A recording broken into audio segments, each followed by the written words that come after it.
So we started going over the jawazim. The jawazim, those agents that do jazm. Now let me bring to your attention something maybe the author is going to mention. So you know that there's something called here, and we mentioned this, adah. Adah means some stopping on top marbuta with a ha. Adah. It's valid to stop on it with a ta. Adat. Adah means tool. And the adah in Arabic is whatever affects another word in i'rab. Yani whatever makes a word marfu' or mansub or majzoom or majroor. So then if we say, for example, daraba zaydun amran fil bayti. So what do we have here? Daraba zaydun. So in this case, the verb daraba is the adah, the tool that makes zayd marfu' because the verb needs a doer. So it seeks out a noun to make it its doer. And this verb, by virtue of its meaning, because it means strike or hit, it also needs a receiver. So Amran, daraba is also the adah for Amran. Because this verb, since it needs a receiver, it's seeking out a noun to fall upon. It needs a noun to basically be its conductor so that it can come about. That's the doer. And it needs a noun to fall upon. That's the receiver. So that's the adah in this case. In this case, the adah is a verb, a fi'l. Fil bayti. Al-bayt, in the house. So Zayd hit Amr in the house. Fil bayti, in the house. So al-bayt has a kasra. What's the adah? It's fi. So in this case, the adah, the tool, is a particle, not a verb. We could say, for example, Zaydun qa'imun. Zayd is standing. Or more literally, Zayd is a stander. Zayd is the mubtada, the subject of the sentence, and qa'im is the khabar, the predicate of the sentence. And qa'imun, what's making it marfu' Zayd? So in this case, a noun is the adah. So I said all of that to say that the adah can be any one of the three parts of speech: an ism, a fi'l, or a harf. And so it means amil, the agents. The adah is the amil.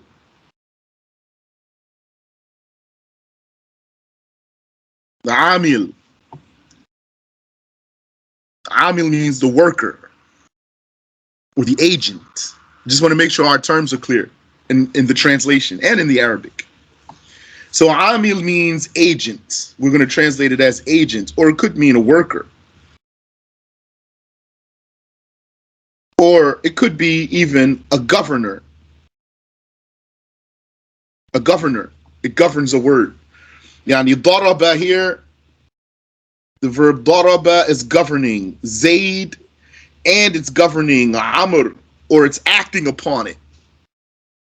Worker means it acts upon it. Same thing, agent means it's acting.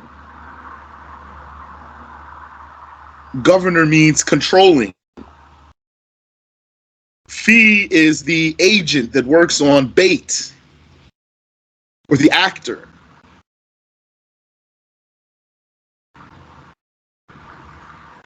So I started there just to refresh you some of the words we're using.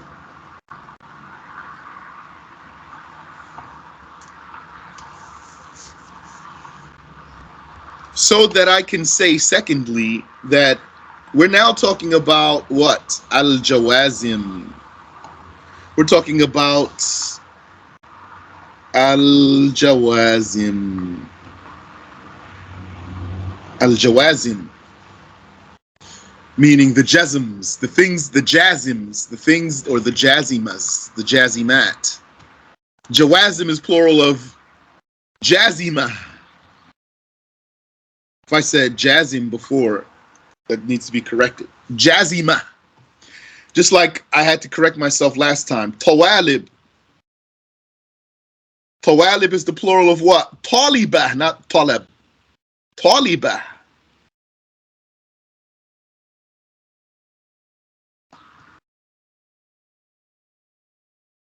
The feminine, yani. So, for example, kafira, a female disbeliever, you can make it plural by kawafir. Kawafir. Just so that you're familiar with the patterns. Arabic is a language of patterns. Kawafir is not plural of kafir. Kafir is masculine. Kawafir is plural of kafirah. So if you see this pattern for a plural, tawalib, jawazim, nawasib, then you know it's the singular is feminine, not masculine. The singular is going to be feminine with the pattern of fa'il. Okay.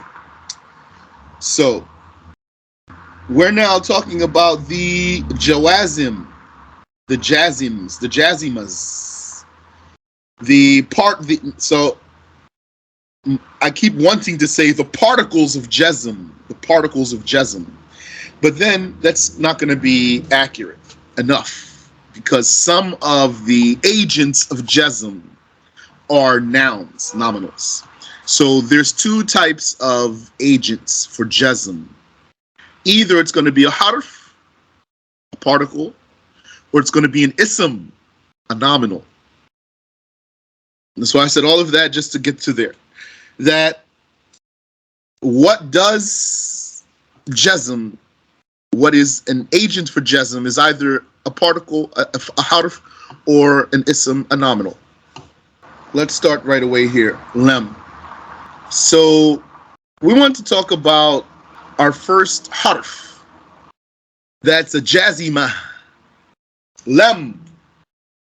And so the author, may Allah Ta'ala have mercy upon him, Ibn Hisham, he said, الثاني مما يجزم فعلا واحدا. The second thing that makes only a single verb majzoom is lam. So how are you going to translate lam? I say better not to designate one word as its translation. Rather, we're going to say it out what it is, which is it's a negating particle.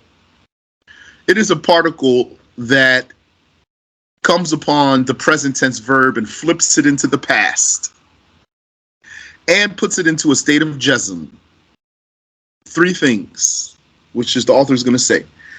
Lem does three things. One, it negates.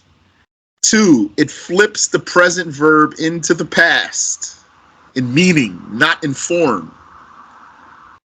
It's still going to maintain its form, its structure. It's still going to have the structure. It's still a fi'l mudari'. Fi'l mudari' is put forth in Arabic language for the present or the future. But lem comes upon it and flips it into the past in meaning while it maintains its form. And three, it puts it into a state of jazm. So he says, may Allah have mercy on him.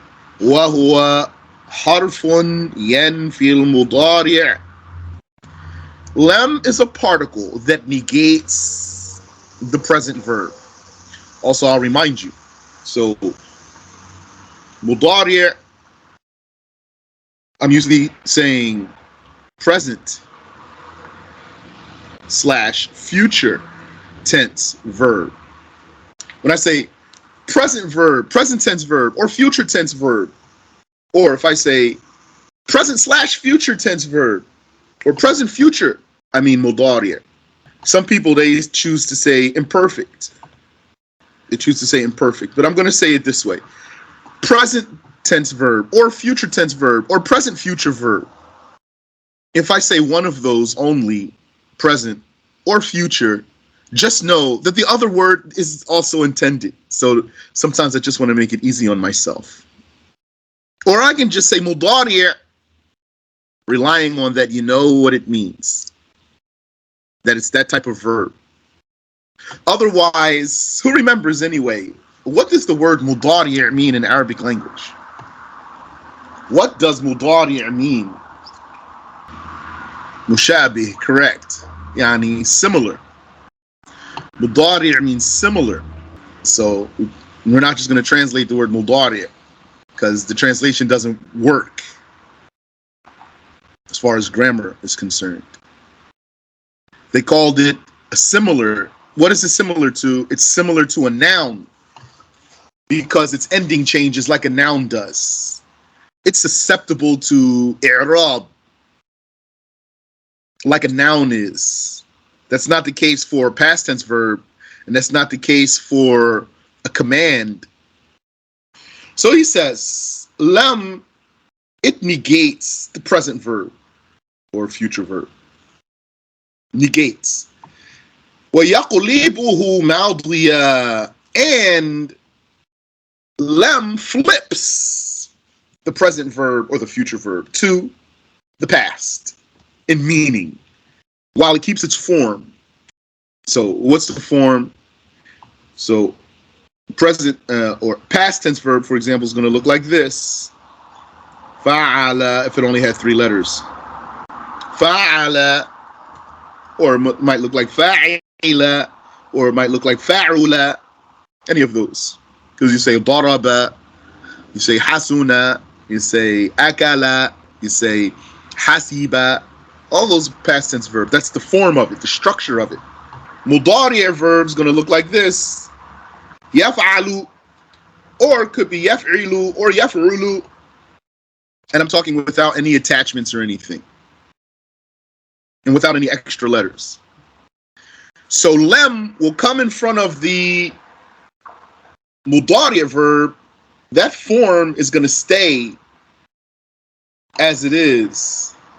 And lem is going to come in front of it and flip that verb into the past in meaning while it retains its form. The author says, كَقَوْلِكَ, like for you to say, lam yakum, he did not stand in the past. He did not stand.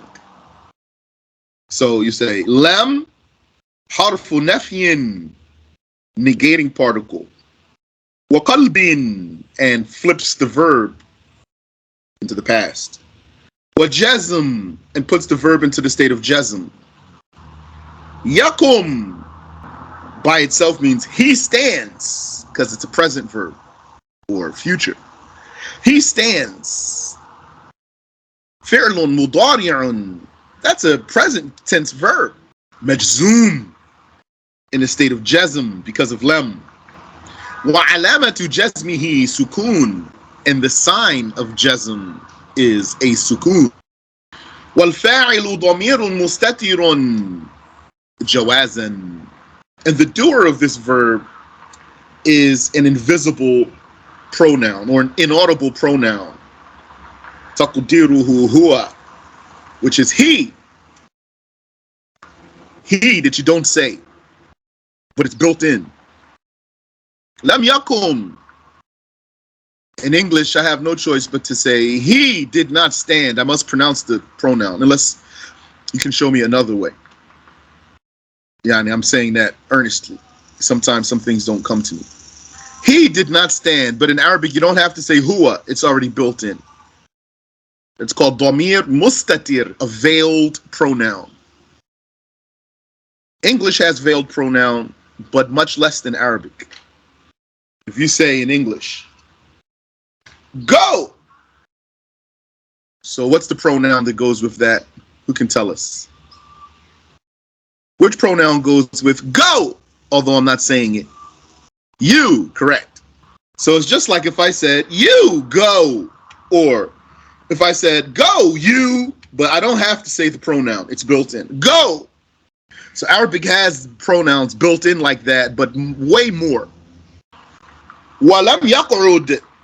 And also another example is lam yaq'ud. He did not sit. وَكَقَوْلِهِ تَعَالَى. And like the saying of God, exalted is He. لَمْ يَلِدْ وَلَمْ يُولَدْ. So lam, there's our negating particle that flips the present verb into the past and puts it into the state of jazm. There's our verb yalid. Here's the sukoon, that's the sign of jazm. I'll point out to you also that you have something called rasmul mushaf. Rasmul mushaf. That means, let's just call it Quranic script. Quranic script. What does that mean? It means the way the mushaf is written is special, has its own script. One small example, which is relevant to our lesson, and I'm not going to go far here, inshallah, is this sukoon here. So, what is this? It is, if you're familiar with mushaf, basically looks like that. What is that? That's the head of a hat, letter hat. That's the head of a letter hat. So in the mushaf, sukoon is written like that. So that's what that's supposed to be there. It's a little blurry because I blew it up so big. Outside of mushaf, we usually write sukoon, what? As a little cipher, a little circle over the letter. So basically what's written there is like this. Lam yalid, something like that. Outside of mushaf, we would have written a complete circle there. That's for your information. Otherwise, you might not have even noticed it, and I wouldn't have had to go even into it. So, lam yalid means he did not birth, and he did not beget, he did not give birth. Lam yalid wa lam yulad, and he was not born, he was not birthed, or he was not begotten. Lam flipped the verb into the past, although it's a mudari verb. If you have any question about that, go ahead, please. He says, athalithu, the third one is lamma ukhtuha. Lamma, the sister of lam. Kaqawlihi ta'ala, like the saying of God, exalted is He. Lamma yaqudi ma amarah. He has yet to fulfill what God commanded him, the disbeliever. The kafir has yet to fulfill what his Lord commanded him. Lamma, so it's like lam. It negates the past, as we're going to see, up until the present in particular. So lamma then means not yet. Also Allah says here, بَلْ لَمَّا يَذُوقُوا عَذَابٍ.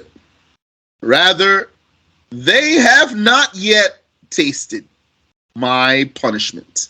They have not yet tasted my punishment.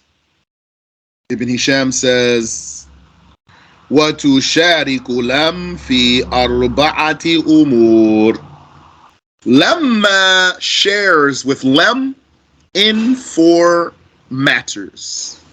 Wahi, they are Al-harfiyah, being a particle. Yani particleness. Particleness.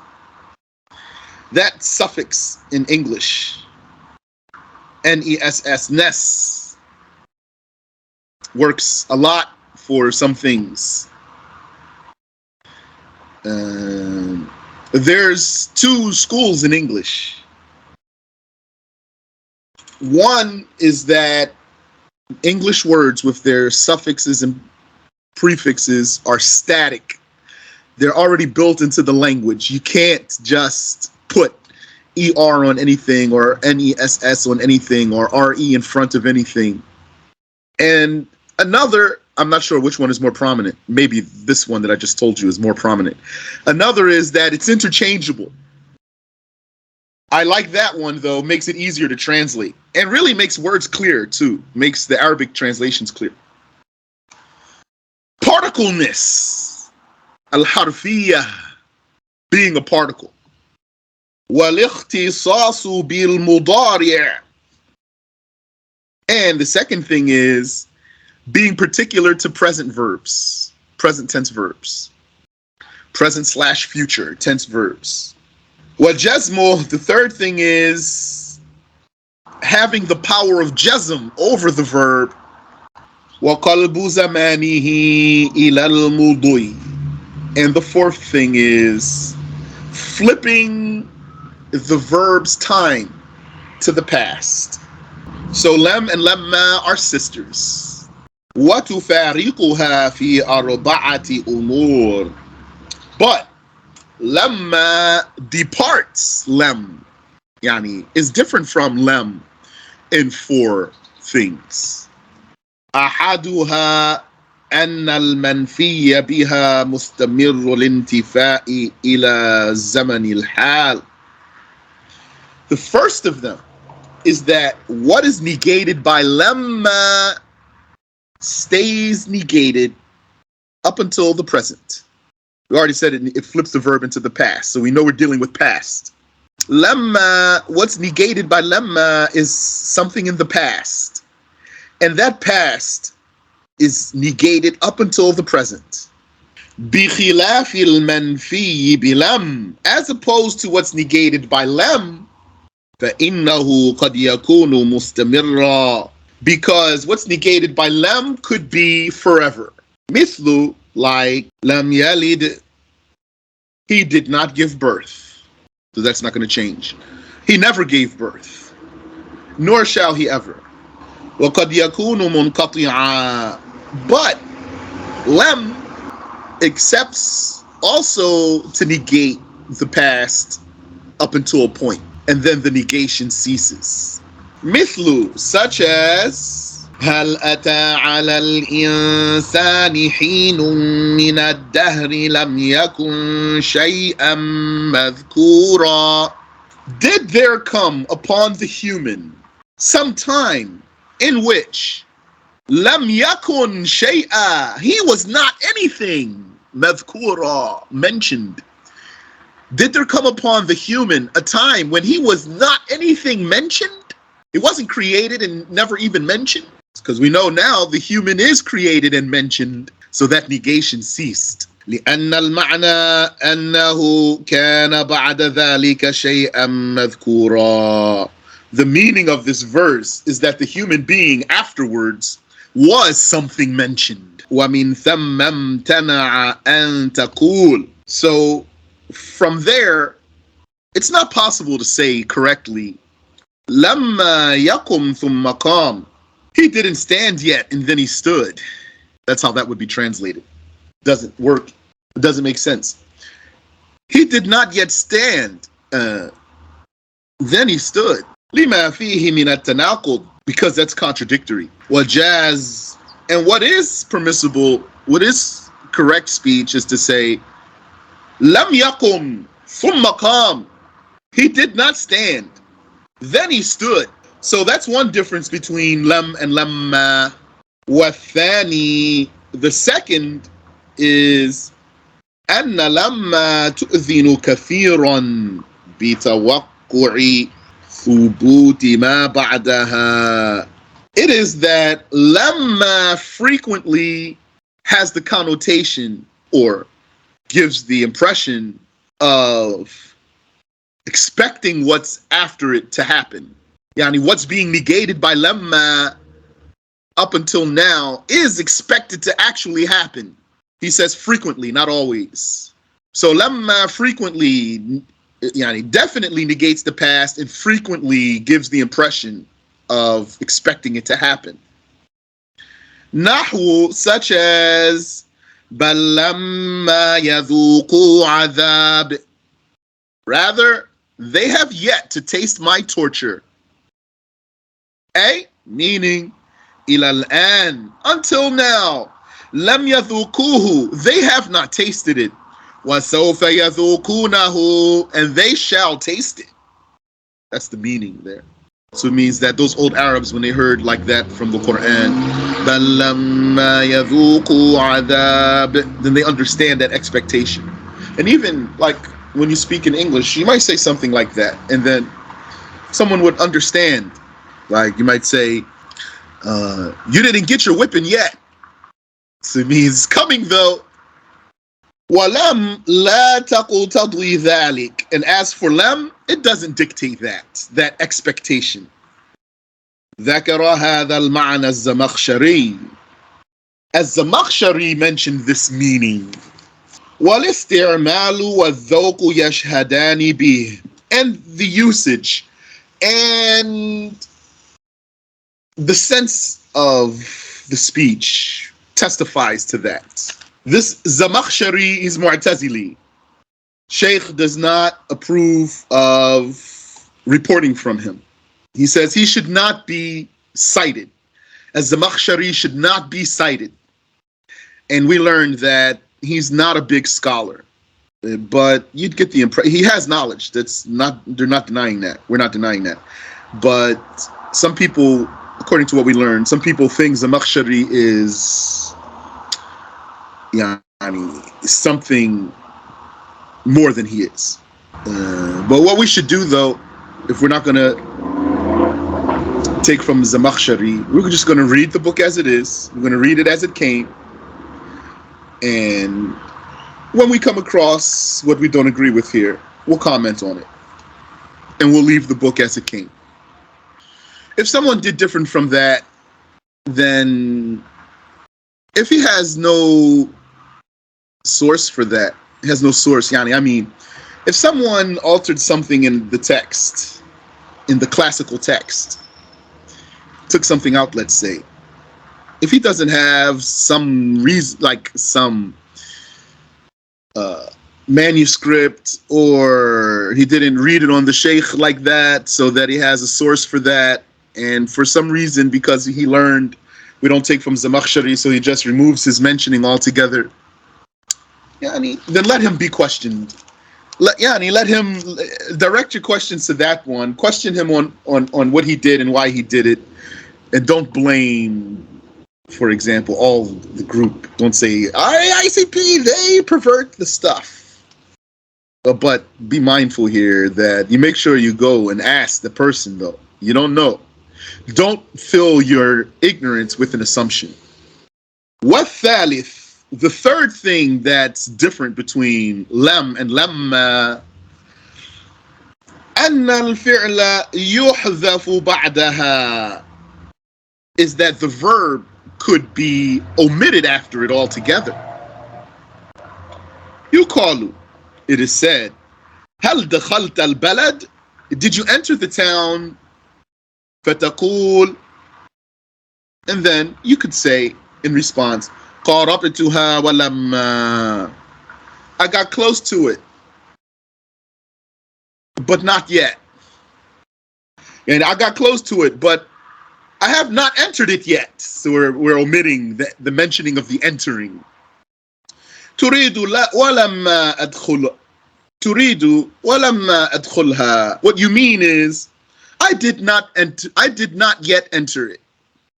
ولا يجوز, and it's not correct Arabic to say قاربتها ولم. I came close to it and I didn't. But that's just my attempt to translate. It's not to say in English it doesn't work. In Arabic, this doesn't work. قربتها ولم. I got close to it and I didn't. والرابع أنها لا تقترن بحرف الشرط. And the fourth difference between lam and lamma is that lamma will not be accompanied by a conditional particle, a particle that has the meaning of a condition. When we say condition, you can make your default word for condition if. The Arabic is in. That's default word, but we're going to see when we start talking about the conditions they're coming. There's all kinds of words for conditions because it depends on what's conditional. Is it a time? Is it a place? Is it something abstract? So then you're going to see different words for conditions. And if you want, just put as the default word for condition if. Yani in. بخلاف لم. As opposed to the word lem, the particle lem can come with a conditional particle. تقول, you say, إن لم تقم قمت. If you did not stand, I stood. In lam, if lam takum, you didn't stand. Qumtu, I stood. Wala yajuz, and it's not correct Arabic to say in lamma takum qumt. If you are yet to stand, I stood. I don't know if that works in English, but the Arabic doesn't work like that. Wallahu a'lam. Let's stop there.